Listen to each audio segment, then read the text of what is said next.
नमस्ते दोस्त, स्वागत है आपका।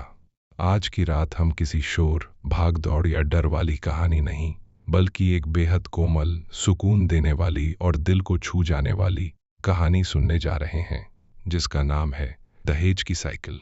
कल्पना कीजिए एक छोटे से गांव की, जहां कच्ची गलियों में भीगी मिट्टी की खुशबू फैली है, चूल्हे की हल्की आंच जल रही है और रात की ठंडी हवा मन को धीरे धीरे शांत कर रही है। उसी गांव में एक टूटा सा घर है, जिसमें रहता है एक गरीब लेकिन प्यार से भरा पिता और उसकी पूरी दुनिया उसकी बेटी। घर में न दौलत है, न गहने, बस अपनापन और त्याग है। लेकिन शादी की तैयारियों के बीच एक छोटी सी मांग उस पिता के दिल पर पहाड़ बनकर बैठ गई है, क्योंकि दहेज में मांगी गई है सिर्फ एक साइकिल।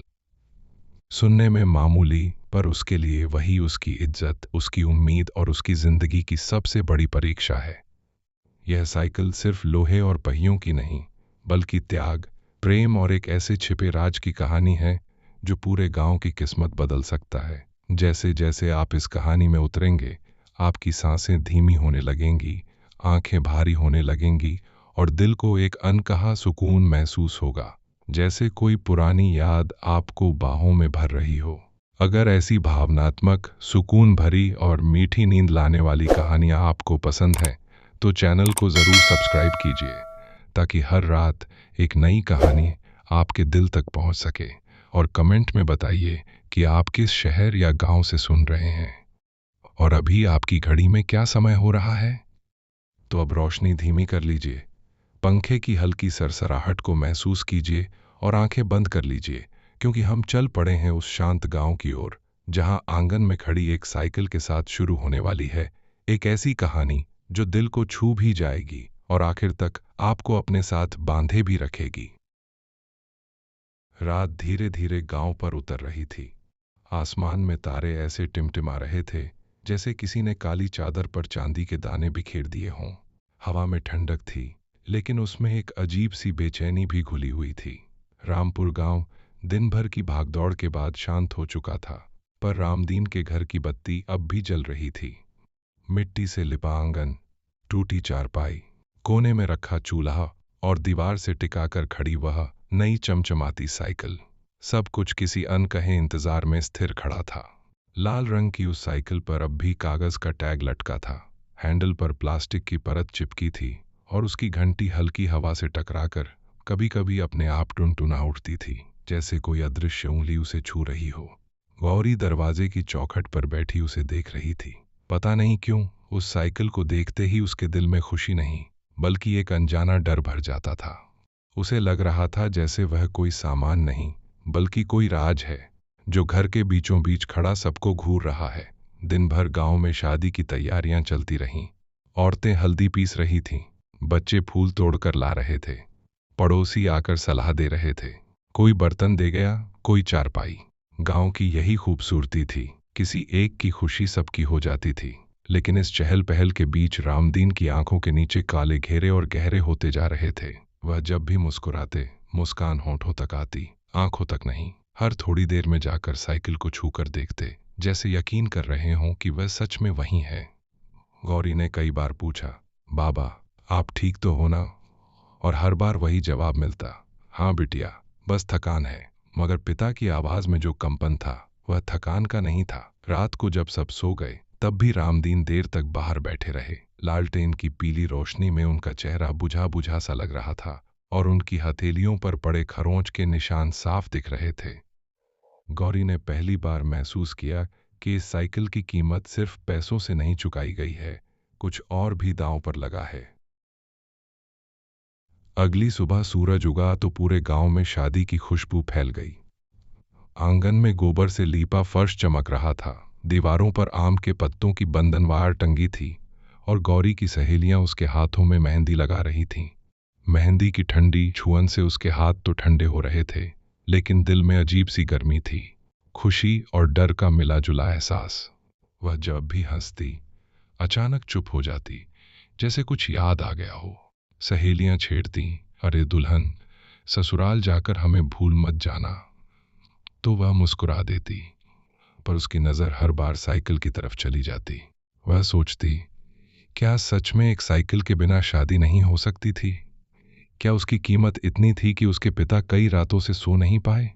उसे अपने बचपन के दिन याद आने लगे, जब वही बाबा उसे कंधे पर बिठाकर मेले ले जाते थे, और आज वही बाबा उसकी खुशी के लिए किसी अंधेरे में डूबते जा रहे थे। उसके मन में अपराध बोध की लहर उठती। काश वह लड़का होती, काश बाबा को ये सब न सहना पड़ता। दोपहर होते होते गांव के चौराहे पर खबर फैल गई कि पास वाले कस्बे में रात को चोरी हुई है। किसी साइकिल की दुकान का ताला टूटा मिला, कई साइकिलें गायब थीं। चौकीदार ऊंची आवाज में सबको बता रहा था, सुना है पुलिस घर घर पूछताछ कर रही है, नई साइकिल दिखे तो खबर देना। ये सुनते ही गौरी का दिल जोर से धड़कने लगा। उसके कानों में भनभनाहट सी भर गई। उसे पिछली रात का वो दृश्य याद आया जब बाबा देर रात लौटे थे। उनके कपड़ों पर मिट्टी लगी थी और धोती के किनारे पर सूखा लाल दाग था। उसने खुद से कहा, नहीं, मेरे बाबा ऐसा नहीं कर सकते, लेकिन डर फिर भी पीछे नहीं हट रहा था। उसने साइकिल के टायर को छूकर देखा। उस पर अभी भी दुकान का सफेद चौक का निशान था। उसकी उंगलियां कांप उठीं। उसे लगा जैसे यह साइकिल अचानक बहुत भारी हो गई है, जैसे इसमें किसी का दर्द, किसी की बद्दुआ अटकी हो। शाम ढलते ढलते बारात आने की तैयारी शुरू हो गई। घर के बाहर ढोलक की थाप गूंजने लगी, औरतें गीत गाने लगी। बाबुल की गलियां छोड़ के जाना, इन गीतों में इतना दर्द था कि गौरी की आंखें भर आईं। रामदीन ने चुपचाप आंगन के कोने में बैठकर पुरानी पेटी खोली और उसमें से पत्नी की एक पुरानी तस्वीर निकाली। गौरी की माँ कई साल पहले गुजर गई थी। तस्वीर को देखते हुए उनकी आंखें भीग गईं। देखो री, आज हमारी बिटिया दुल्हन बन रही है, सब ठीक हो जाए, बस। वह बुदबुदाए। तभी दूर से मोटर की आवाज आई। गांव में गाड़ियों की आवाज कम ही सुनाई देती थी, इसलिए सब चौकन्ने हो गए। धूल उड़ाती हुई एक पुलिस जीप गली में दाखिल हुई। बच्चों की भीड़ पीछे पीछे दौड़ने लगी। जीप सीधे रामदीन के घर के सामने आकर रुकी। ढोलक की थाप अचानक थम गई। गीत अधर में रुक गया, जैसे किसी ने पूरे गांव की सांस रोक दी हो। दरवाजे पर दस्तक हुई। रामदीन, बाहर आओ। आवाज सख्त थी। रामदीन धीरे धीरे उठे। उनके कदम भारी थे, पर चेहरे पर अजीब सी शांति थी। गौरी का गला सूख गया।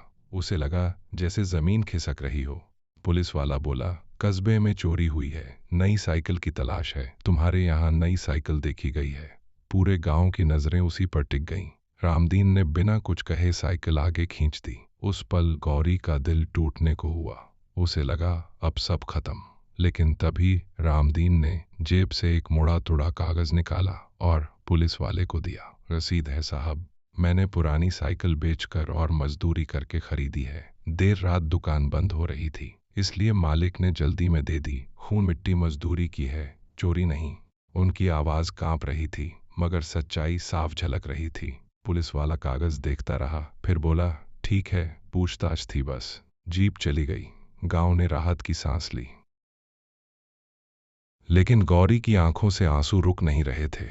उसे समझ आ गया था, वो खून चोरी का नहीं, मजदूरी का था। उसके बाबा ने रात रात भर ईंटें ढोई होंगी, शायद कहीं गिर भी पड़े होंगे, तब जाकर ये साइकिल आई होगी। उसे अचानक साइकिल से नफरत नहीं बल्कि करुणा महसूस हुई। वह दौड़कर बाबा से लिपट गई। आपने इतना क्यों किया? रामदीन ने उसके सिर पर हाथ फेरा। बेटी की इज्जत के लिए बाप कुछ भी कर सकता है। उस पल गौरी को लगा जैसे दुनिया की सारी दौलत उसके पास है, मगर कहानी यहीं खत्म नहीं थी। दूर कहीं ढोल की आवाज फिर से उठी, पर अब हवा में एक नया सवाल तैर रहा था। क्या सच में दहेज की ये साइकिल ही उसकी खुशी की कीमत है, या ये किसी बड़े बदलाव की शुरुआत बनने वाली है? रात गहरी होती जा रही थी और आंगन में खड़ी वह साइकिल चांदनी में चमक रही थी, जैसे आने वाले कल का कोई संकेत दे रही हो।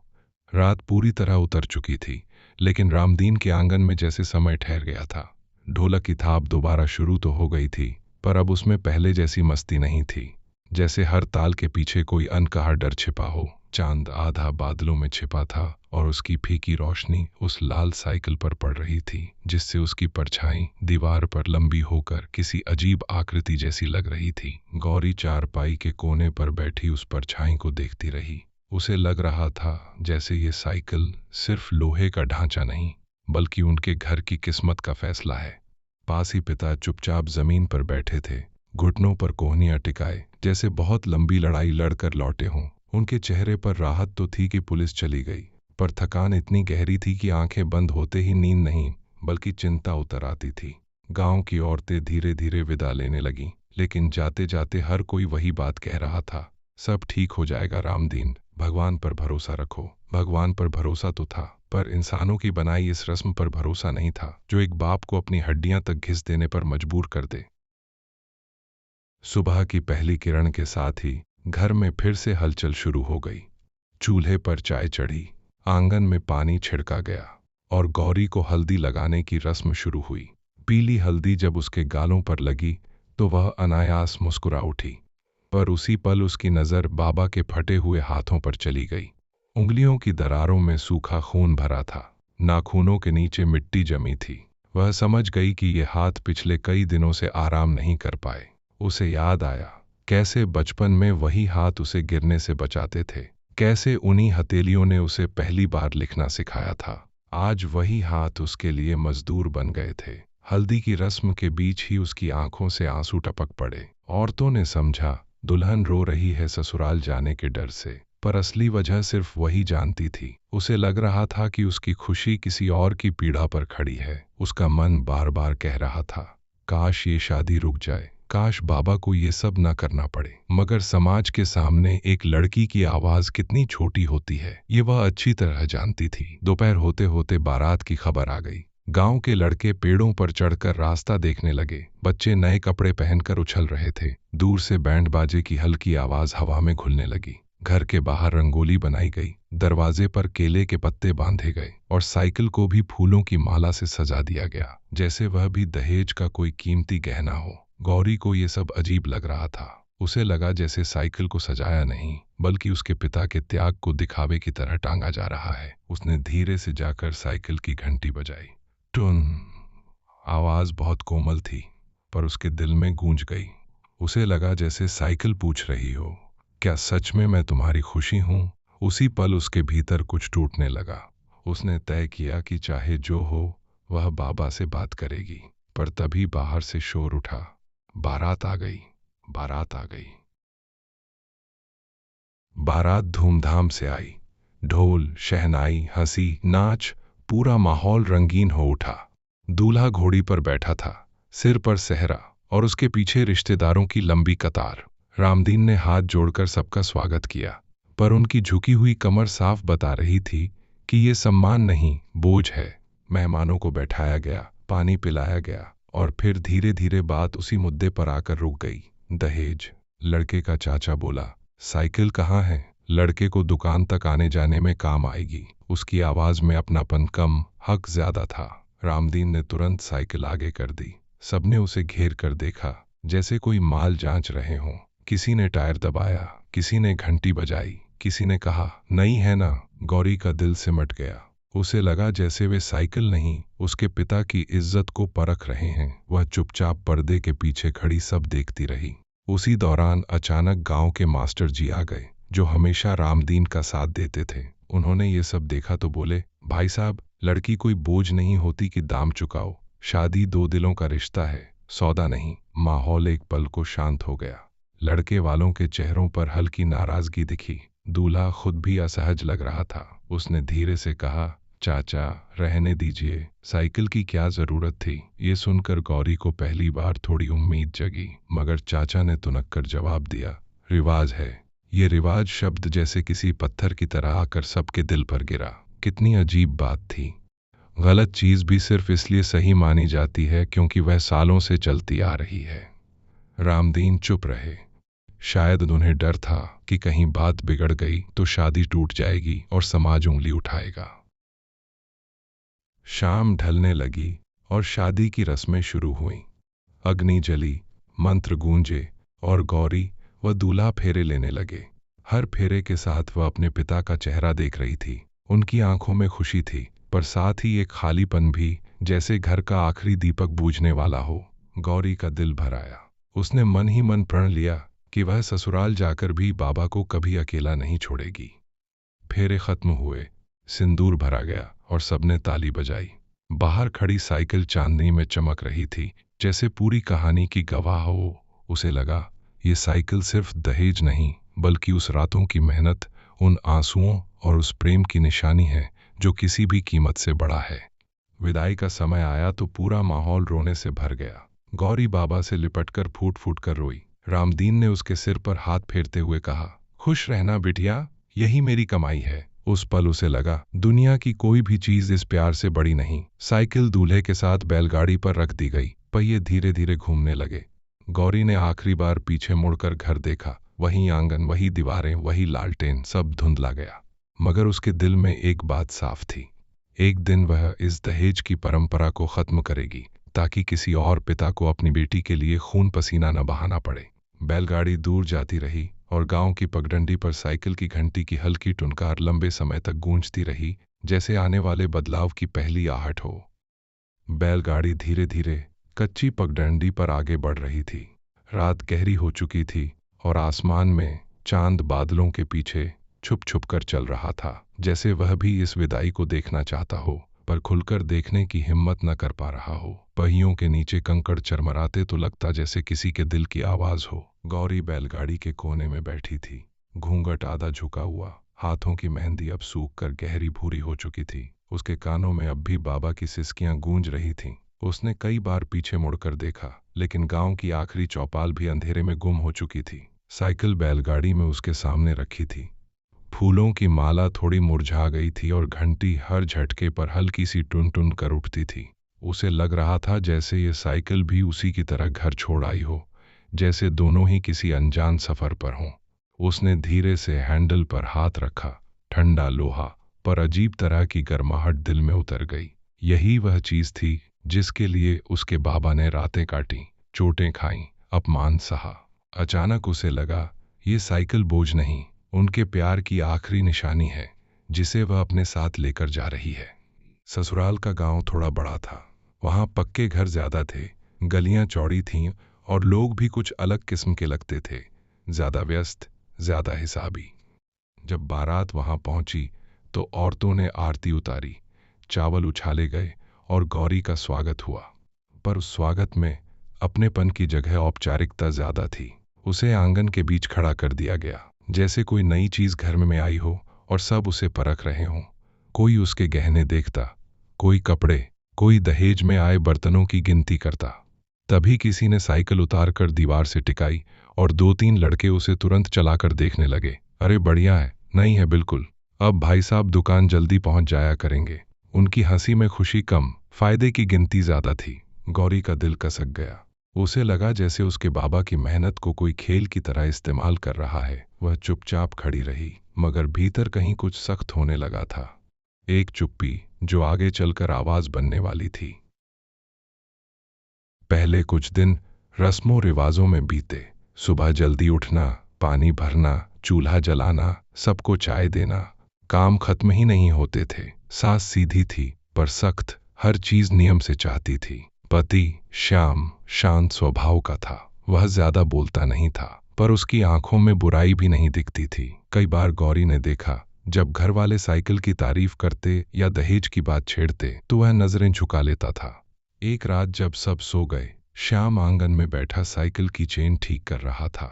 गौरी पानी रखने आई तो उसने धीमे से कहा, तुम्हारे बाबा ने क्यों इतना खर्च किया? जरूरत नहीं थी, मुझे अच्छा नहीं लगता ये सब। उसकी आवाज में सच्चाई थी। गौरी पहली बार थोड़ा हल्का महसूस कर पाई। उसने धीरे से कहा, उनके लिए ये खर्च नहीं, इज्जत थी। दोनों कुछ देर चुप रहे। उस चुप्पी में समझ थी, अपनापन था। उसे लगा शायद जिंदगी उतनी कठोर नहीं होगी जितना वह सोच कर आई थी, लेकिन दुनिया इतनी आसान भी नहीं थी। घर के बड़े बुजुर्ग अक्सर ताने मारते, आजकल लड़कियां तो बस हाथ खाली लेकर आ जाती हैं, तुम्हारे घर वालों ने कम से कम साइकिल तो दे दी। ये कम से कम शब्द उसके दिल में चुभ जाता। क्या उसका होना काफी नहीं था? क्या हर लड़की को अपनी कीमत साबित करने के लिए कुछ सामान साथ लाना पड़ता है? एक दिन पड़ोस की औरत अपनी बहू की शिकायत कर रही थी कि दहेज कम लाई। गौरी सब सुन रही थी। उसे अचानक अपने बाबा का झुका हुआ चेहरा याद आया, जब वे साइकिल पकड़कर खड़े थे। उसकी आंखों में गुस्सा भर आया। उसने पहली बार सोचा, अगर कभी उसके घर बेटी हुई तो वह उसे कभी बोझ नहीं बनने देगी। वह उसे पढ़ाएगी, अपने पैरों पर खड़ा करेगी। ये विचार उसके भीतर धीरे धीरे बीज की तरह जम गया। कुछ हफ्तों बाद एक अजीब घटना हुई। श्याम रोज उसी साइकिल से पास के कस्बे में अपनी छोटी दुकान पर जाता था। एक शाम वह बहुत देर से लौटा। गौरी बेचैन होकर दरवाजे पर बैठी रही। रात हो गई पर वह नहीं आया। साइकिल भी साथ नहीं थी। उसके मन में तरह तरह के डर आने लगे। कहीं चोरी तो नहीं हो गई, कहीं कोई हादसा तो नहीं। उसे लगा जैसे वही पुराना डर फिर से लौट आया हो जो शादी से पहले था। आखिर देर रात श्याम आया, पैदल, कपड़े धूल से भरे थे। उसने बताया कि रास्ते में एक बूढ़ा आदमी गिर गया था, उसे अस्पताल पहुंचाना पड़ा, इसलिए देर हो गई। साइकिल अस्पताल में ही खड़ी है। गौरी ने राहत की सांस ली, लेकिन उसके दिल में एक अजीब एहसास हुआ। वही साइकिल जो कभी बोझ थी, आज किसी की जान बचाने में काम आई। उसे लगा जैसे उस साइकिल का मकसद सिर्फ दहेज नहीं, कुछ और बड़ा था। अगले दिन जब वह श्याम के साथ साइकिल लेने अस्पताल गई, तो वही बूढ़ा आदमी उनका हाथ पकड़कर आशीर्वाद देने लगा। बेटा, अगर तुम समय पर न लाते तो मैं बचता नहीं, भगवान भला करे। गौरी की आंखें भर आईं। उसने साइकिल को देखा, टायर पर मिट्टी, हैंडल पर खरोंच, पर आज वह उसे सबसे सुंदर लगी। उसे लगा जैसे बाबा की मेहनत किसी काम आई, किसी की जिंदगी बच गई। उस पल उसके मन का बोझ हल्का हो गया। उसने मन ही मन बाबा को धन्यवाद दिया। शायद हर त्याग व्यर्थ नहीं जाता, बस उसका मतलब समझने में वक्त लगता है। दिन बीतते गए और गौरी धीरे धीरे घर में घुलने लगी, मगर उसके भीतर का संकल्प मजबूत होता गया। उसने गांव की लड़कियों को शाम को पढ़ाना शुरू किया। पुराने अखबार, टूटी कॉपी, जो भी मिलता उससे पढ़ाती। वह कहती, पढ़ोगी तो किसी पर निर्भर नहीं रहोगी, तुम्हारी कीमत किसी साइकिल या दहेज से नहीं होगी। लड़कियां हंसती, सीखती और उसे दीदी कहकर बुलाती। साइकिल अब सिर्फ शाम की सवारी नहीं रही, उसी से गौरी आसपास के घरों में जाकर लड़कियों को बुला लाती। धीरे धीरे वह साइकिल गांव में उम्मीद की तरह पहचानी जाने लगी। लोग कहते, देखो ये वही साइकिल है जिससे गौरी बहू पढ़ाने जाती है। उसे लगता जैसे बाबा की दी हुई चीज अब सच में सम्मान बन गई है। रात को जब सब सो जाते, गौरी अक्सर आंगन में बैठकर आसमान देखती और बाबा को याद करती। हवा चलती तो साइकिल की घंटी हल्की सी बज उठती, जैसे दूर से कोई पुकार रहा हो। वह मुस्कुरा देती। अब उसे उस आवाज से डर नहीं लगता था। उसे लगता, बाबा कह रहे हैं, डर मत बिटिया, तू मजबूत है। उसने तय किया कि एक दिन वह अपने गांव लौटकर सबको बताएगी कि दहेज से नहीं, हिम्मत और शिक्षा से घर बसते हैं। और उस रात चांदनी में चमकती साइकिल को देखते हुए उसे पहली बार लगा कि उसकी कहानी अभी खत्म नहीं हुई है। असली बदलाव तो अब शुरू होने वाला है। कुछ महीनों के भीतर ही मौसम बदल गया। बरसात आ गई और गांव की पगडंडियां फिर से कीचड़ से भरने लगीं। लेकिन गौरी के मन में अब पहले जैसा डर नहीं था। हर सुबह जब वह साइकिल उठाकर निकलती तो पहियों पर चिपकी मिट्टी उसे परेशान नहीं करती, बल्कि उसे अपने पुराने गांव की याद दिलाती। वही कच्ची गलियां, वही बाबा का आंगन। वह सिर पर दुपट्टा ठीक करती, पीछे टोकरी में कॉपियां रखती और एक एक घर जाकर लड़कियों को बुलाती। चलो, पढ़ाई का समय हो गया। पहले लोग हंसते थे, अरे बहू, पढ़ लिख कर क्या करेगी ये लड़कियां। लेकिन धीरे धीरे जब उनकी बेटियां जोड़ घटाना करने लगीं, चिट्ठी पढ़ने लगीं, तो वही लोग दरवाजे पर खड़े होकर उसका इंतजार करने लगे। साइकिल की घंटी अब गांव में एक संकेत बन गई थी। जैसे ही टुन टुन की आवाज आती, दो तीन छोटी लड़कियां दौड़ती हुई बाहर निकल आती। गौरी को लगता जैसे हर टुनकार उसके बाबा की मेहनत को सार्थक कर रही है। जिस साइकिल ने कभी उसके घर में डर और शर्म का साया फैलाया था, वहीं अब रोशनी की तरह गलियों में घूम रही थी। एक दिन दोपहर को वह बच्चों को पढ़ा रही थी कि सास ने आकर धीरे से कहा, बहू, तेरे मायके से कोई आया है। उसका दिल धक से रह गया। इतने महीनों में बाबा पहली बार मिलने आए थे। वह भागती हुई आंगन में पहुंची। रामदीन पहले से और दुबले लग रहे थे, बाल और सफेद हो गए थे, मगर आंखों में वही अपनापन था। गौरी उन्हें देखते ही लिपट गई। दोनों कुछ देर तक बिना बोले रोते रहे। रामदीन ने चारों ओर देखा। पक्का घर, भरा आंगन, दीवार से टिकी वही साइकिल। कैसी है बिटिया? उन्होंने पूछा। गौरी मुस्कुराई। अच्छी हूं बाबा, आपकी साइकिल बहुत काम आती है। उसने उन्हें बताया कि वह लड़कियों को पढ़ाती है, लोगों की मदद करती है। रामदीन की आंखें चमक उठीं। तो मेरी मेहनत बेकार नहीं गई, उन्होंने धीमे से कहा। उस पल गौरी को लगा उसने दुनिया की सबसे बड़ी दौलत पाली है, अपने पिता की संतुष्टि। शाम को श्याम भी जल्दी घर लौट आया। उसने आदर से ससुर के पैर छुए और उनके लिए गुड़ वाली चाय बनाई। दोनों देर तक बातें करते रहे। श्याम ने साफ साफ कहा, बाबा, उस दिन दहेज लेना मुझे अच्छा नहीं लगा था, पर घरवालों के सामने बोल नहीं पाया। अब सोचता हूँ आगे से हमारे घर में ऐसी कोई बात नहीं होगी। रामदीन ने उसके कंधे पर हाथ रखा। बेटा, गलती इंसान से ही होती है, बस उसे समझना जरूरी है।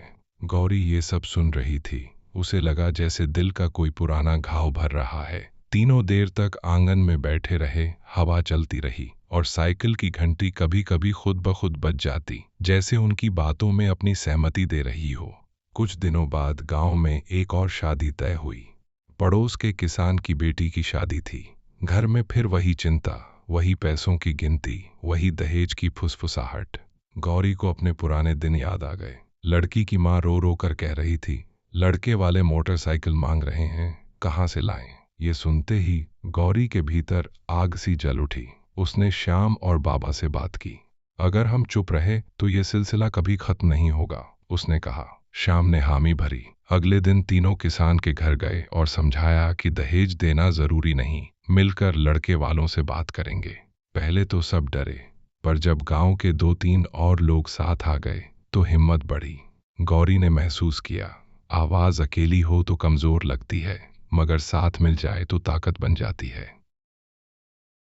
लड़के वालों से बातचीत आसान नहीं थी। वे ताने मारते, रिवाज है, देना ही पड़ेगा। लेकिन इस बार कोई झुका नहीं। श्याम ने साफ कहा, शादी करनी है तो बिना दहेज, नहीं तो रिश्ता यहीं खत्म। माहौल गर्म हो गया। कुछ देर को लगा शादी टूट जाएगी।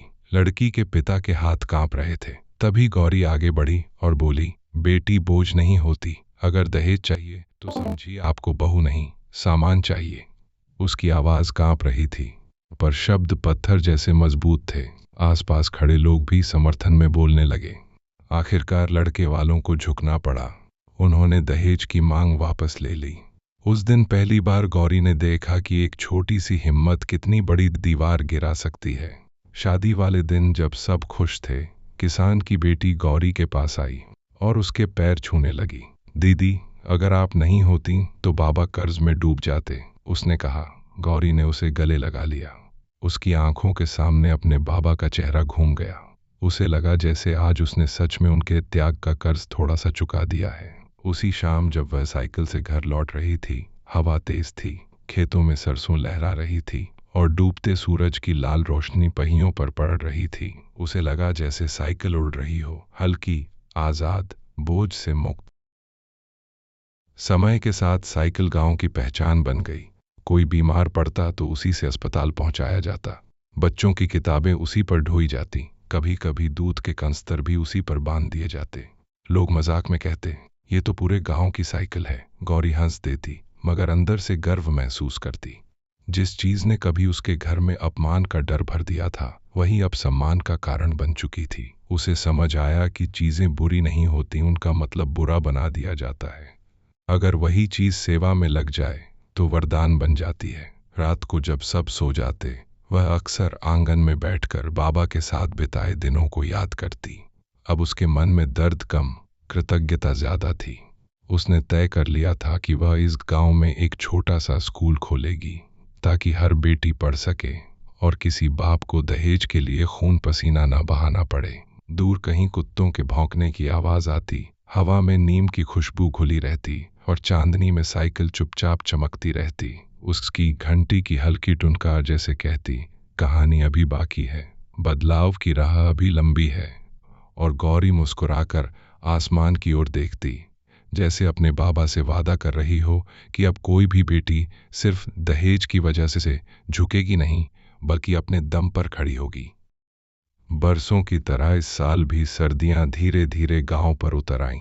सुबह खेतों पर धुंध की सफेद चादर बिछ जाती, पेड़ों की टहनियों से ओस की बूंदें टपकती और दूर कहीं मुर्गे की बांग के साथ दिन की शुरुआत होती। गौरी अब हर रोज सूरज निकलने से पहले उठ जाती थी। चूल्हे पर पानी गर्म करती, आंगन बुहारती और फिर उसी साइकिल को साफ कपड़े से पोंछती, जैसे कोई अपने बच्चे को तैयार कर रहा हो। पहियों पर जमी धूल हटाते हुए उसे हमेशा बाबा की झुकी हुई पीठ याद आ जाती। उसे लगता जैसे हर सुबह वह सिर्फ साइकिल नहीं, अपने अतीत को भी चमका रही है। साइकिल अब थोड़ी पुरानी दिखने लगी थी।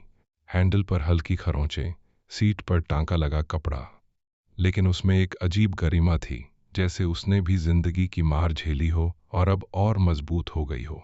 जब वह उस पर बैठकर गलियों से गुजरती तो ठंडी हवा उसके चेहरे को छूती और उसे महसूस होता कि वह सच में किसी मकसद के लिए जी रही है। धीरे धीरे उसकी शाम की पढ़ाई अब छोटे से आंगन में समाने लगी। पहले 5 लड़कियां आती थीं, फिर 10, फिर 20। जगह कम पड़ने लगी तो श्याम ने पुराने गोदाम को साफ कर दिया। मिट्टी की दीवारों पर चूना लगाया गया, फर्श पर बोरे बिछाए गए और कोने में एक पुरानी ब्लैक बोर्ड टांग दी गई। गौरी ने चौक से पहला शब्द लिखा, आज़ादी। लड़कियां हंसने लगी। उन्हें लगा ये कोई कठिन शब्द है, पर गौरी ने कहा, आज़ादी मतलब अपने फैसले खुद लेना। उस दिन उसने सिर्फ पढ़ाई नहीं कराई, बल्कि उन्हें अपनी कहानी भी सुनाई। कैसे एक साइकिल के लिए उसके बाबा ने कितनी मेहनत की। बच्चियां चुपचाप सुनती रहीं, कुछ की आंखें भर आईं। उसी दिन से वे पढ़ाई को खेल नहीं, जरूरत समझने लगी।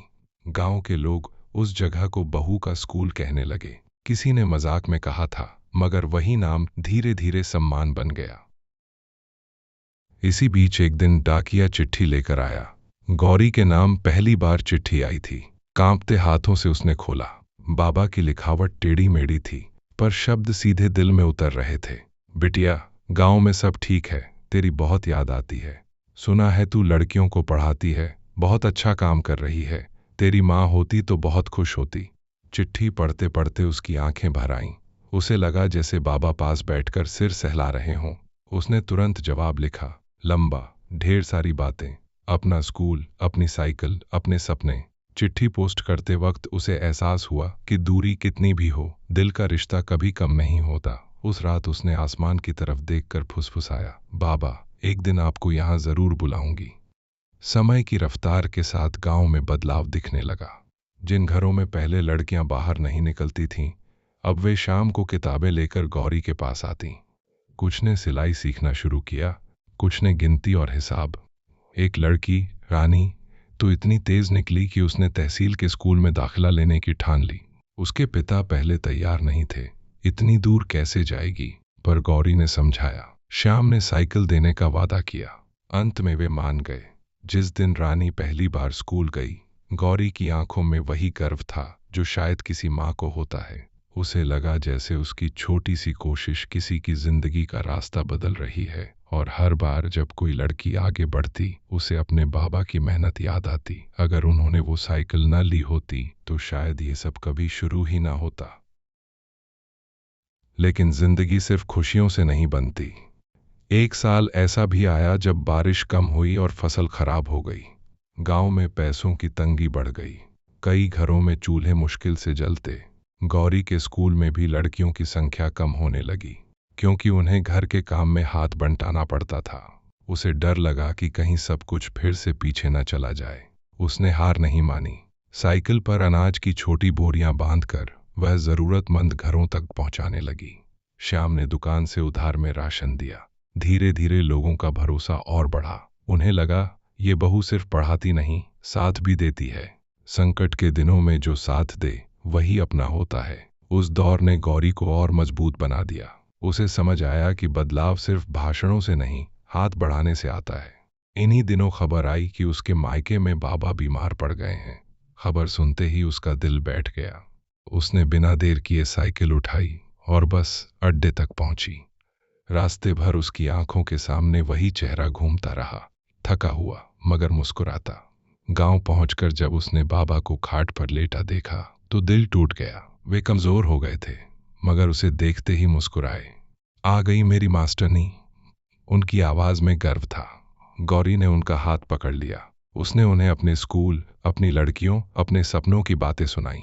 बाबा चुपचाप सुनते रहे, आंखों में चमक लिए।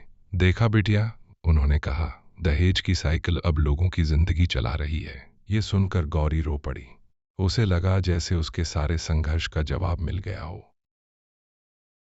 कुछ दिन मायके में रहकर जब वह वापस लौटी तो मन और दृढ़ था। उसने तय किया कि अब वह अपने स्कूल को बड़ा करेगी।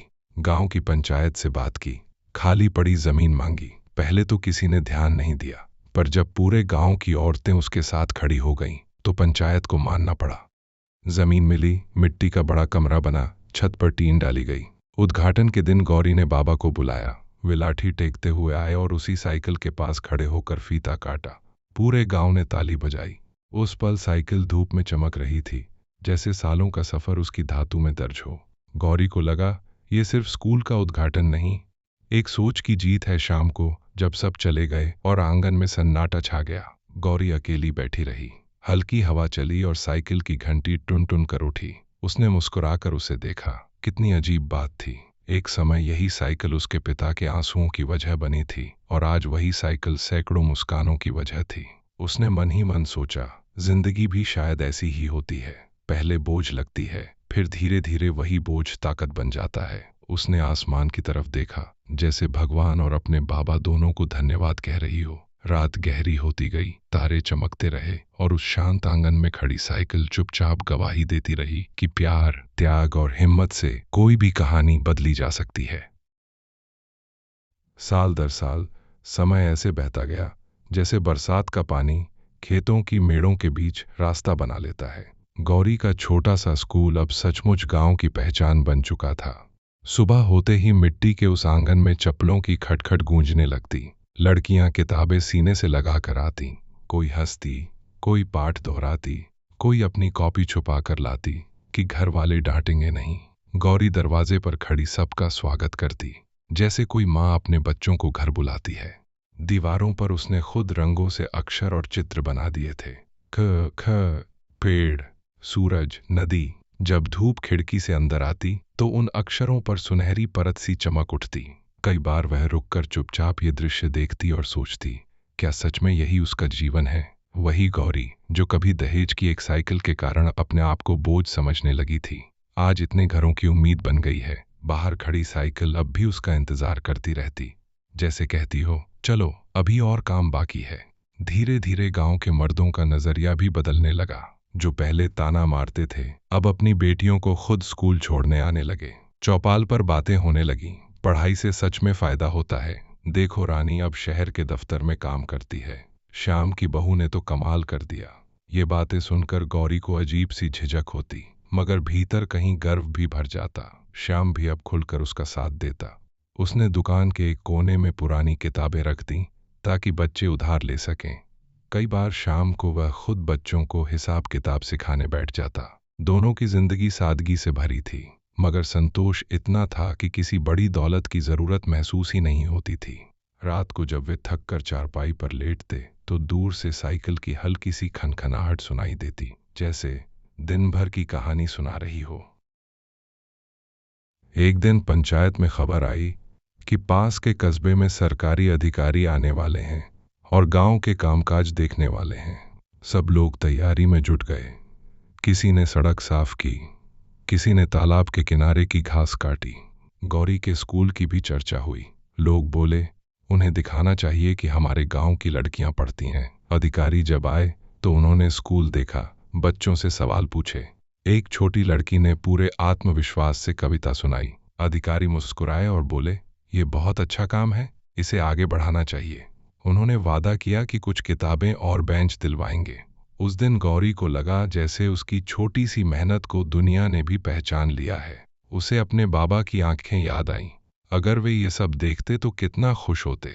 मगर उसी खुशी के बीच एक शाम खबर आई कि रामदीन की तबीयत अचानक बहुत बिगड़ गई है। संदेश सुनते ही गौरी का दिल बैठ गया। उसने बिना कुछ सोचे साइकिल उठाई और बस अड्डे तक दौड़ी। रास्ते भर उसके कानों में वही आवाज गूंजती रही, बिटिया खुश रहना। वह मायके पहुंची तो देखा, बाबा खाट पर लेटे हैं, सांसें धीमी, चेहरा पीला। उसे देखते ही उनकी आंखों में चमक आ गई मेरी मास्टरनी, वे बमुश्किल बोले। गौरी उनके पास बैठ गई, हाथ थाम लिया। उसने कहा, बाबा आपका स्कूल अब बड़ा हो गया है, लड़कियां पढ़ती हैं, किसी को दहेज नहीं देना पड़ता। उनकी आंखों से आंसू बह निकले। बस यही चाहता था मैं, उन्होंने फुसफुसाया। उस रात गौरी उनके सिरहाने बैठी रही, जैसे बचपन में वे उसके पास बैठा करते थे। समय जैसे गोल घूमकर वहीं लौट आया था। कुछ दिनों बाद बाबा शांत हो गए, बिना किसी शोर के, जैसे कोई दीपक धीरे धीरे बुझ जाता है। पूरा गांव उनकी अंतिम यात्रा में साथ चला। गौरी की आंखों में आंसू थे, पर दिल में अजीब सी शांति भी थी। उसे लगा उन्होंने अपना काम पूरा कर लिया है। जब सब रस्में खत्म हुईं, तो उसने उनके पुराने घर के कोने में वही साइकिल देखी जो सालों पहले दहेज में आई थी। अब वह जंग लगी थी, टायर पिचके हुए थे, पर उसमें बाबा की छाया बसती थी। उसने तय किया कि इसे यूं ही नहीं छोड़ सकती। उसने साइकिल को ठीक करवाया, रंग कराया और उसे अपने साथ ससुराल ले आई, जैसे बाबा को अपने साथ ले आई हो। उस दिन से वह साइकिल सिर्फ सवारी नहीं रही, एक याद बन गई। स्कूल के बाहर उसने उसे खड़ा कर दिया। बच्चे उसे दादा की साइकिल कहने लगे। जब भी कोई नया बच्चा स्कूल आता, गौरी उसे साइकिल की कहानी सुनाती। कैसे एक पिता ने अपनी बेटी की इज्जत के लिए मेहनत की और वही मेहनत आज सबके काम आ रही है। बच्चे ध्यान से सुनते, फिर घंटी बजाकर हंसते। उस टुनकार में अब दर्द नहीं था, सिर्फ उम्मीद थी। गौरी को लगता बाबा कहीं पास खड़े मुस्कुरा रहे हैं। समय आगे बढ़ता गया। कुछ लड़कियां नर्स बनी, कुछ अध्यापिका, कुछ ने छोटे छोटे काम शुरू किए। गांव की तस्वीर बदलने लगी। अब किसी शादी में दहेज की बात खुलकर नहीं होती थी। लोग कहते हमें बहू चाहिए, सामान नहीं। जब भी कोई ये बात कहता, गौरी की आंखें भीग जाती। उसे लगता उसका संघर्ष रंग ला रहा है। श्याम अक्सर मजाक में कहता, तुमने तो पूरे गांव की सोच बदल दी।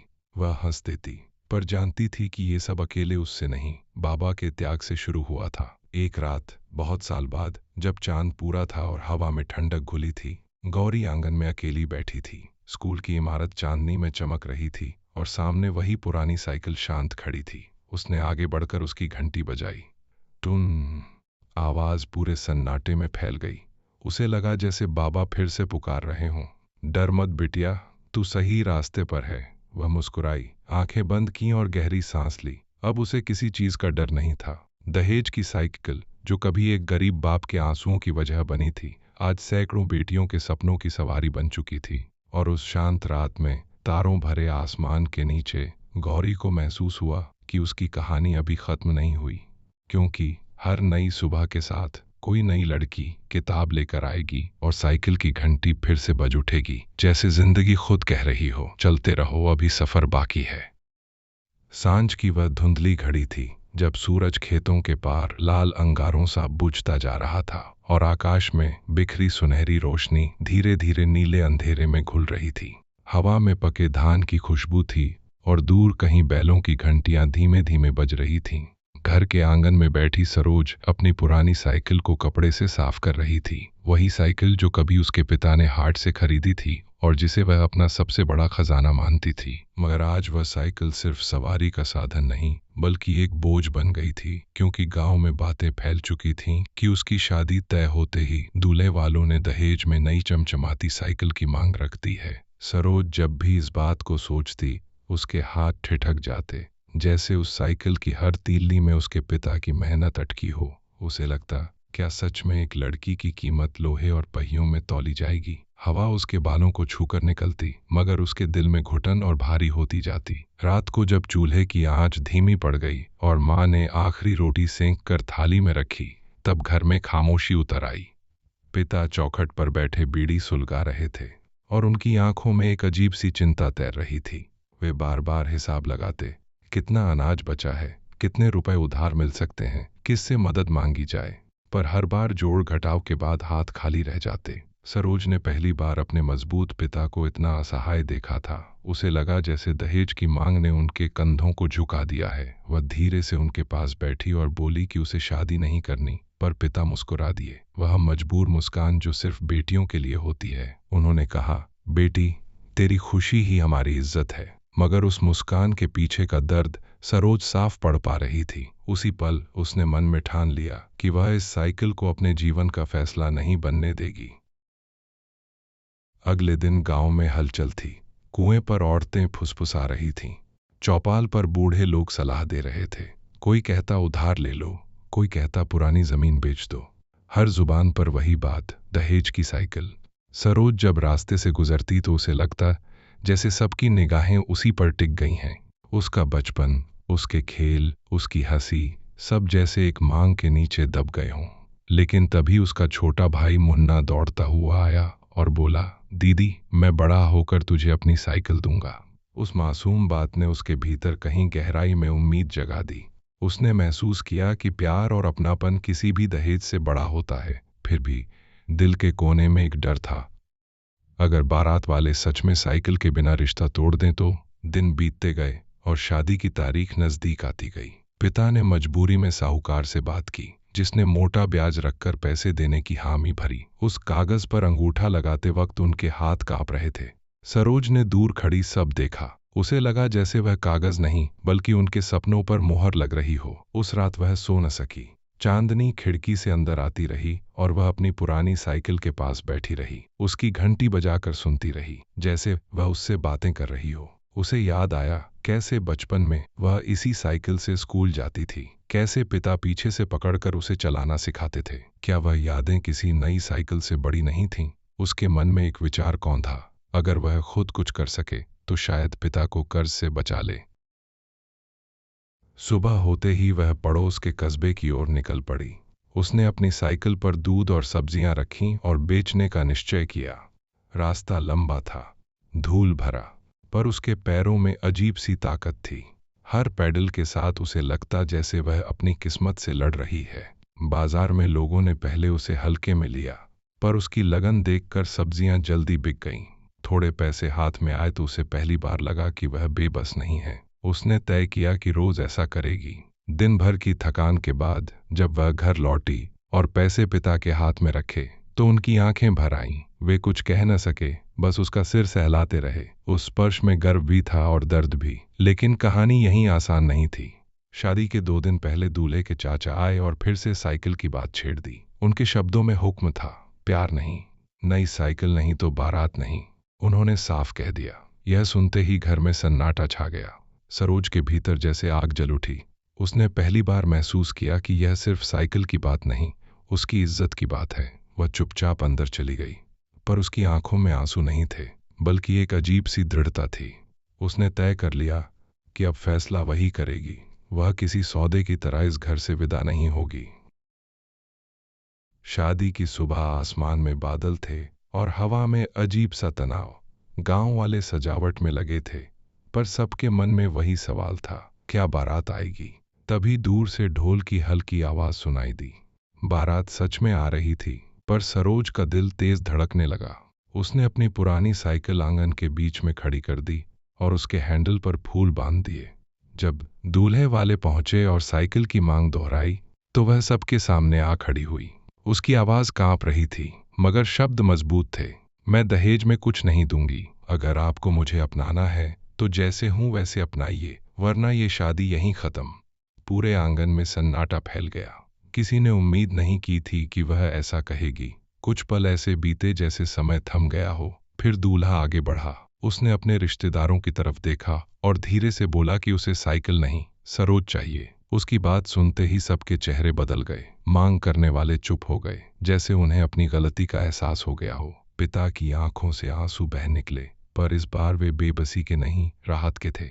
सरोज ने आसमान की ओर देखा। बादल छट रहे थे और धूप फैल रही थी। उसकी पुरानी साइकिल वहीं खड़ी थी, चमकती हुई, जैसे उसकी जीत की गवाही दे रही हो। उस दिन पूरे गांव ने सीखा कि बेटी बोझ नहीं होती और दहेज की कोई कीमत नहीं। और सरोज ने जाना कि असली ताकत डर के आगे खड़े होने में है, क्योंकि जब दिल सच्चा हो तो एक साधारण साइकिल भी क्रांति बन जाती है। शादी के उस दिन के बाद गांव की हवा जैसे बदल गई थी। सुबह की पहली किरण जब आंगन में उतरी तो सरोज ने महसूस किया कि उसके जीवन का एक नया अध्याय खुल चुका है। रात भर की थकान के बावजूद उसकी आंखों में अजीब सी चमक थी। कल तक जिस आंगन में चिंता और फुसफुसाहटें थीं, आज वहीं हंसी की हल्की गूंज थी। उसकी पुरानी साइकिल अभी भी दीवार से टिकी खड़ी थी। फूलों की माला आधी मुरझा चुकी थी, मगर वह किसी जीत के झंडे जैसी लग रही थी। माँ ने चुपचाप उसे गले लगाया, जैसे कहना चाहती हूं कि बेटी ने सिर्फ अपना नहीं, पूरे घर का सम्मान बचा लिया। पिता बाहर चौखट पर बैठे आसमान देख रहे थे। उनके चेहरे पर पहली बार सुकून की लकीरें थीं, मगर सरोज जानती थी कि कहानी यहीं खत्म नहीं हुई है। समाज इतनी आसानी से नहीं बदलता, लोगों की सोच इतनी जल्दी नहीं पिघलती। अभी बहुत सी निगाहें थीं जो उसके फैसले को समझ नहीं पा रही थीं, और बहुत से दिल थे जो उसे परखना चाहते थे। फिर भी उसके भीतर एक दृढ़ता थी, जैसे किसी ने उसके मन में साहस का दीप जला दिया हो। ससुराल जाने की तैयारी शुरू हुई तो उसके कदम भारी हो गए। विदाई का पल किसी भी लड़की के लिए आसान नहीं होता, पर सरोज के लिए यह और भी गहरा था। वह हर कोने को देखती, वह नीम का पेड़ जहां उसने झूला झूला था, वह मिट्टी का चूल्हा जहां माँ के हाथ की रोटियों की खुशबू बसती थी, वह टूटी खाट जिस पर बैठकर पिता शाम को कहानियां सुनाते थे। उसे लगा जैसे हर चीज उसे रोक रही हो। मुन्ना उसकी साइकिल पकड़े खड़ा था, बार बार कह रहा था कि दीदी इसे साथ ले जाओ ताकि उसे उसकी याद आती रहे। सरोज ने मुस्कुरा कर कहा कि यह साइकिल यहीं रहेगी, क्योंकि यह उसके बचपन की रखवाली करेगी। उसकी आंखें भर आईं, मगर उसने आंसू गिरने नहीं दिए। वह चाहती थी कि उसके जाने की याद मजबूत हो, कमजोर नहीं। बैलगाड़ी चली तो पहियों की चरमराहट उसके दिल की धड़कन से मिल गई। रास्ते के पेड़ पीछे छूटते गए और वह सोचती रही कि क्या नया घर सच में उसे अपनाएगा या फिर वहां भी दहेज की परछाइयां उसका पीछा करेंगी। ससुराल का गांव बड़ा था, गलियां पक्की थीं, घर ऊंचे थे, मगर अजनबीपन हर जगह फैला था। जब वह दहलीज पर उतरी तो औरतों की उत्सुक निगाहें उसे घेरने लगीं। कोई उसकी साड़ी देखता, कोई उसके गहने, जैसे सब कुछ तौल रहा हो। कुछ फुसफुसाहटें भी कानों में पड़ीं। यही है वो लड़की जिसने दहेज देने से मना कर दिया था। उन शब्दों में आश्चर्य भी था और हल्की चुभन भी। सरोज ने सिर झुका लिया, मगर मन नहीं झुकाया। उसके पति रवि ने धीरे से उसका हाथ थामा और अंदर ले गया। उस स्पर्श में भरोसा था। उसने पहली बार राहत की सांस ली। कमरे में बैठकर उसने सोचा, अगर रवि साथ है तो बाकी दुनिया से लड़ना आसान होगा। मगर वह जानती थी कि असली परीक्षा अब शुरू होगी, क्योंकि रिश्तों की गर्मी धीरे धीरे ही महसूस होती है। पहले कुछ दिन सब सामान्य रहे, मगर घर के कुछ बड़े लोग उसे टटोलते रहते।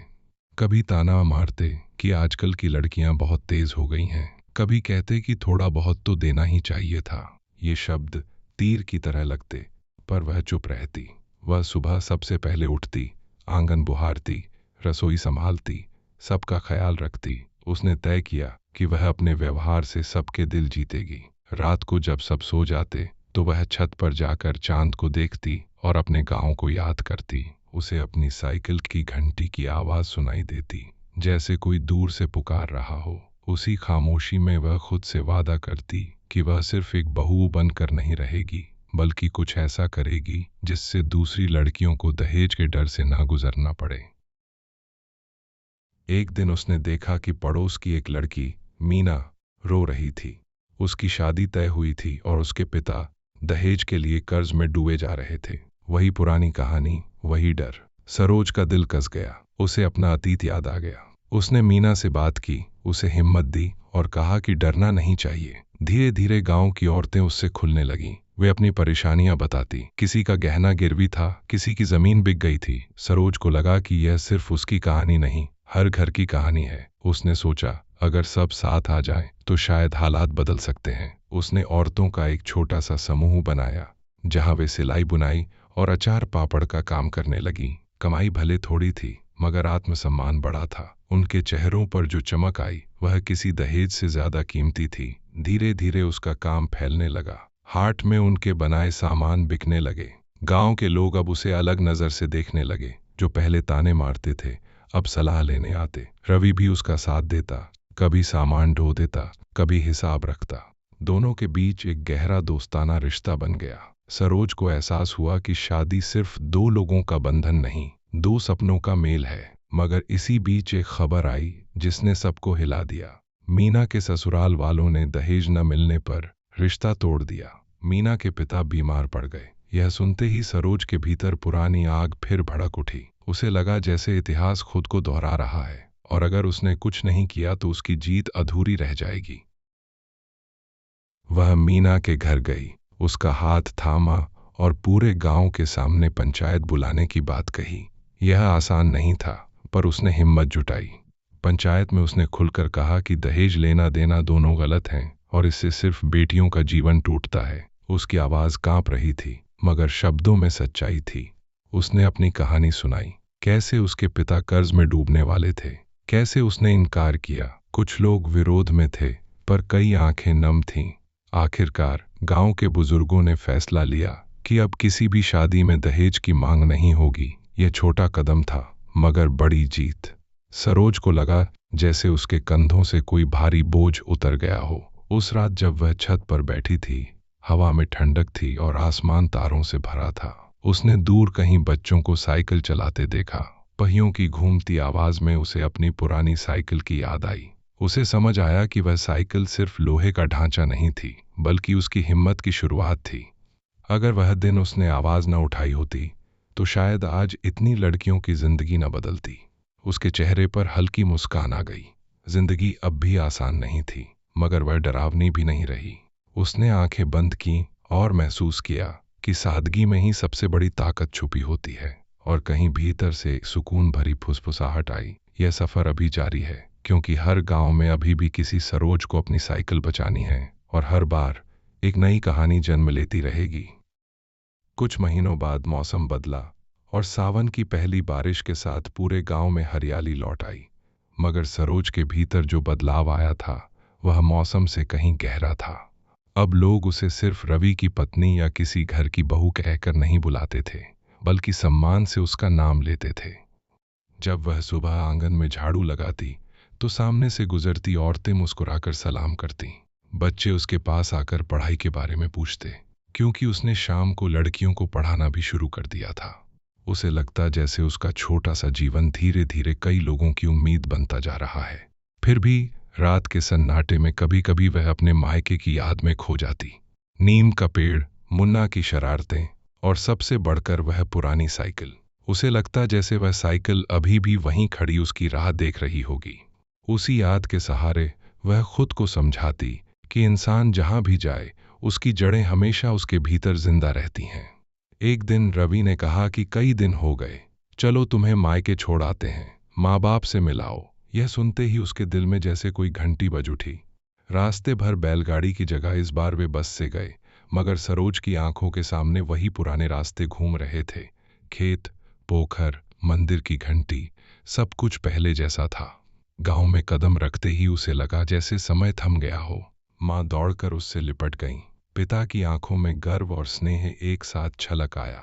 मुन्ना अब थोड़ा बड़ा हो गया था, पर उसकी शरारतें वही थीं। सरोज ने सबसे पहले आंगन के कोने में देखा। वह पुरानी साइकिल अब भी वहीं थी, थोड़ी जंग लगी पर सीधी खड़ी, जैसे उसका इंतजार करते करते थक गई हो। उसने पास जाकर हैंडल छुआ तो उसके हाथ कांप गए। इतने दिनों बाद भी वह साइकिल उसे वैसे ही पहचान रही थी, जैसे कोई पुराना दोस्त। उस शाम वह साइकिल लेकर गांव की पगडंडी पर निकल पड़ी। हवा उसके चेहरे से टकरा रही थी, बाल उड़ रहे थे और उसे लगा जैसे वह फिर से वही निश्चिंत लड़की बन गई है जो स्कूल जाया करती थी। हर मोड़ पर यादें थीं। यहाँ वह गिरी थी, वहाँ पहली बार घंटी बजाई थी, आगे वाली दुकान से इमली खरीदी थी। चलते चलते उसकी आंखें भीग गईं, पर होंठों पर मुस्कान थी। तभी उसे ख्याल आया कि अगर इस साइकिल ने उसे इतना साहस दिया तो क्यों ना यह किसी और के काम आए। उसने सोचा, कितनी लड़कियां हैं जो स्कूल सिर्फ इसलिए नहीं जा पाती क्योंकि उनके पास साधन नहीं। उस रात उसने पिता से बात की और कहा कि वह इस साइकिल को गांव की किसी जरूरतमंद बच्ची को देना चाहती है। पिता ने उसकी ओर देखा और चुपचाप सिर हिला दिया। उनकी आंखों में वही गर्व था जो उस दिन पंचायत में था। अगले दिन उसने गांव की छोटी सी बैठक बुलाई। सबके सामने उसने साइकिल खड़ी की और कहा कि यह अब किसी एक की नहीं, पूरे गांव की बेटियों की है। जिसने पढ़ाई के लिए जाना हो वह इसे इस्तेमाल कर सकती है। पहले तो सब चुप रहे। फिर एक दुबली सी लड़की गीता आगे आई। उसके पैर नंगे थे और आंखों में झिझक थी। वह बोली कि उसका स्कूल 3 कोस दूर है, इसलिए अक्सर छूट जाता है।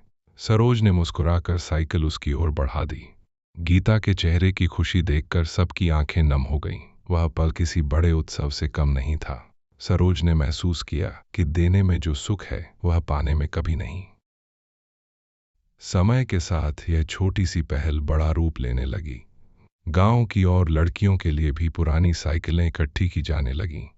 किसी ने अपना पुराना रिक्शा दिया, किसी ने किताबें।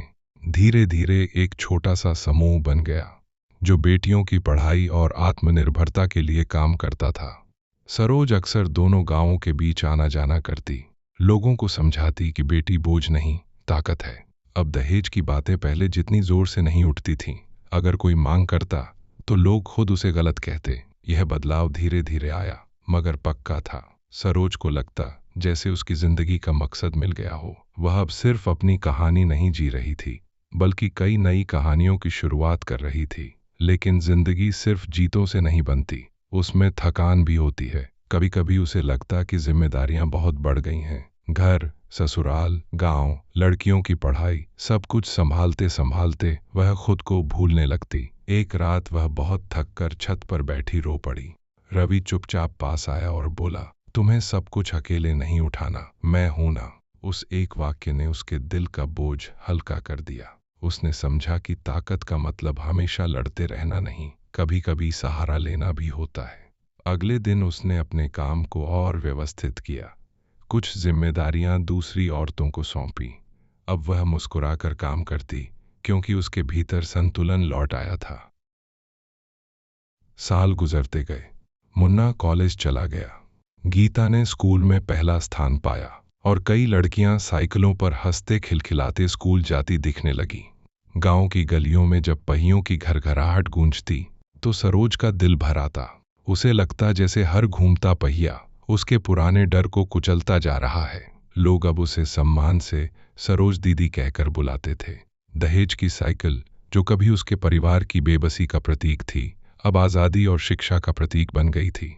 उसे एहसास हुआ कि चीज़ें खुद बुरी नहीं होती, उनका मतलब हम तय करते हैं। उसी साइकिल ने उसे झुकाया भी था और उठाया भी। एक शांत संध्या को, जब सूरज फिर से खेतों के पार डूब रहा था और हवा में मिट्टी की वही सौंधी खुशबू थी, सरोज आंगन में बैठी बच्चों को खेलते देख रही थी। दूर कहीं गीता अपनी साइकिल पर हंसती हुई घर लौट रही थी। सरोज ने आंखें बंद की और मन ही मन उस सफर को याद किया। डर, अपमान, हिम्मत, संघर्ष और फिर बदलाव। उसे लगा जैसे जिंदगी ने धीरे धीरे उसे समझाया कि साहस कोई बड़ी तलवार नहीं, बल्कि छोटे छोटे फैसलों का नाम है। अगर उस दिन उसने दहेज की साइकिल के आगे सिर झुका दिया होता तो शायद ये सब कभी ना होता।